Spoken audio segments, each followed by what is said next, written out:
হযরত মুহাম্মদ সাল্লাল্লাহু আলাইহি এর ওয়াসাল্লাম। ইসলাম প্রচারের প্রাথমিক সময়টি ছিল অত্যন্ত কঠিন এবং চ্যালেঞ্জপূর্ণ। ইসলাম প্রচার শুরুর সময় তিনি প্রথমে তার পরিবারের সদস্য এবং ঘনিষ্ঠ বন্ধুদের মধ্যে এই নতুন ধর্মের বার্তা পৌঁছান।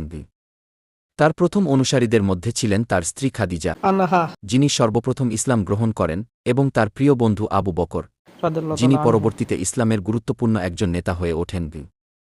এছাড়াও হযরত আলী রাদিয়াল্লাহু যিনি তাআলা আনহু। তখন খুবই ছোট ছিলেন, তৎকালীন সময়ে নবী হযরত মুহাম্মদ সাল্লাল্লাহু আলাইহি হন ওয়াসাল্লাম। এবং প্রথম দিকের মুসলমানদের একজন হিসেবে স্বীকৃতি পান। মক্কার কুরাইশ নেতারা ইসলামকে একটি হুমকি হিসেবে দেখতে শুরু করে, কারণ ইসলাম তাদের প্রতিষ্ঠিত ধর্মীয়, সামাজিক এবং অর্থনৈতিক ক্ষমতাকে চ্যালেঞ্জ করেছে।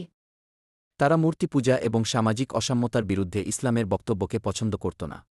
হযরত মুহাম্মদ সাল্লাল্লাহু আলাইহি ওয়াসাল্লাম অনুসারীদের উপর ব্যাপক চাপ সৃষ্টি করতে শুরু করে মুসলমানদের প্রতি শারীরিক নির্যাতন, অর্থনৈতিক অবরোধ এবং সামাজিকভাবে বর্জনের মতো অত্যাচারের শিকার হতে